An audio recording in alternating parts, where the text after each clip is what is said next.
কখনো কি এমন হয়েছে তুমি কারোর জন্য কান্না করছো, কিন্তু সে হয়তো জানে না তোমার কষ্টের কথা? তুমি নামাজে দাঁড়িয়ে কান্না করছো শুধু তার জন্য, কিন্তু সে হয়তো অন্য কারোর হাসির কারণ। তুমি আল্লাহর কাছে একটাই দোয়া করছো, ইয়া আল্লাহ, তুমি যদি তাকে আমার কদরে লিখে থাকো, আমাকে তার জন্য হালাল করে দাও। প্রিয় দর্শক, এই ভিডিওটা তোমার জন্য। যদি তুমি নিজের জীবনে গভীর কাউকে ভালোবেসে থাকো, কিন্তু এখনো বুঝতে পারছো না সে তোমার কদরে আছে কি, আজ আমরা জানাবো 4টি নিশানি যা দেখা গেলে তুমি ধরে নিতে পারো তোমাকে তোমার পছন্দের মানুষ দিচ্ছে। নিশানি নাম্বার 1, আল্লাহ তোমার অন্তরে অদ্ভুত ধৈর্য দান করবেন। তখন তুমি তার জন্য দোয়া করো, তখন তুমি অপেক্ষা করছো, কিন্তু তোমার মধ্যে অদ্ভুত শান্তি রয়েছে। তুমি জানো না সে কোথায় কি করছে, কিন্তু তোমার অন্তর চিৎকার করছে না, বরং বলছে আল্লাহ জানেন কখন কিভাবে মিলিয়ে দিতে হবে।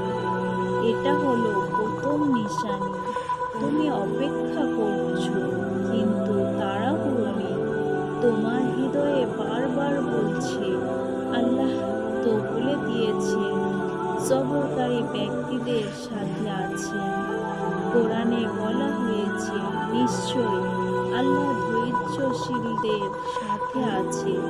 রাসূল সাল্লাল্লাহু আলাইহি ওয়াসাল্লাম বলেছেন, যে ব্যক্তি ধৈর্য ধারণ করলেন আল্লাহ তাকে ধৈর্যবান বানিয়ে দেন।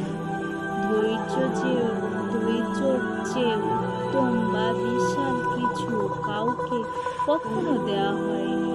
এটা হলো সেই মানুষকে পাওয়ার প্রথম নিশানি। তোমার অন্তর বিক্ষিপ্ত না হয়ে ধৈর্যশীল, কারণ তুমি আল্লাহর উপরে ভরসা করেছ। নিশানি নাম্বার 2, তোমার দোয়া শুধু তার ভালো হোক এই নিয়েতে।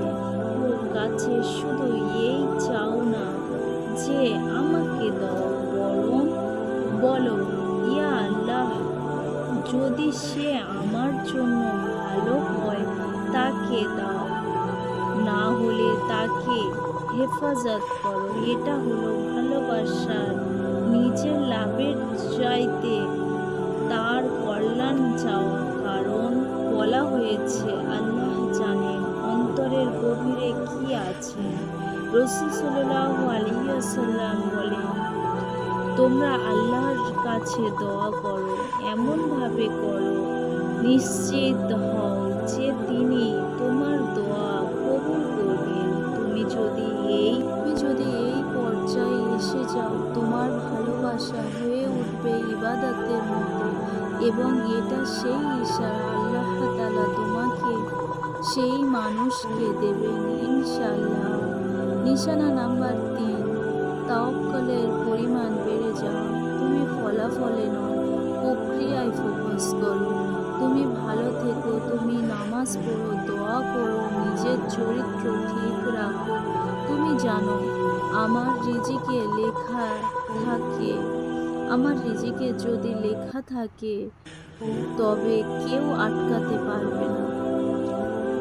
যদি তুমি এই পর্যায়ে এসে যাও, তোমার ভালোবাসা হয়ে উঠবে ইবাদতের মতো, এবং এটা সেই ইশারা আল্লাহ তাআলা তোমাকে সেই মানুষকে দেবেন ইনশাআল্লাহ। নিশানা নাম্বার 3, তাওয়াক্কুলের পরিমাণ বেড়ে যাওয়া।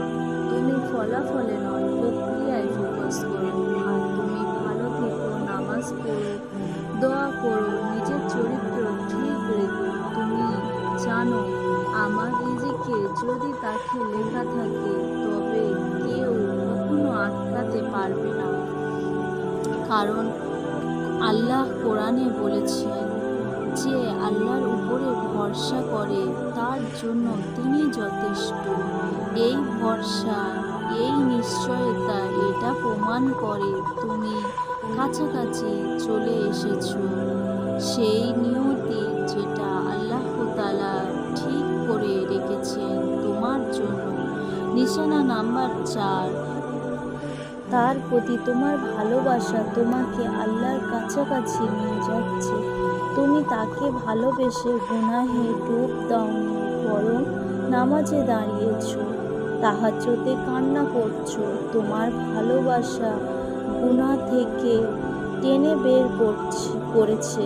তুমি কোরআনের আয়াত পড়ো, কারণ তোমার মনে পড়ে যায় আজ রাতে দোয়া কবুল হয়ে যাবে।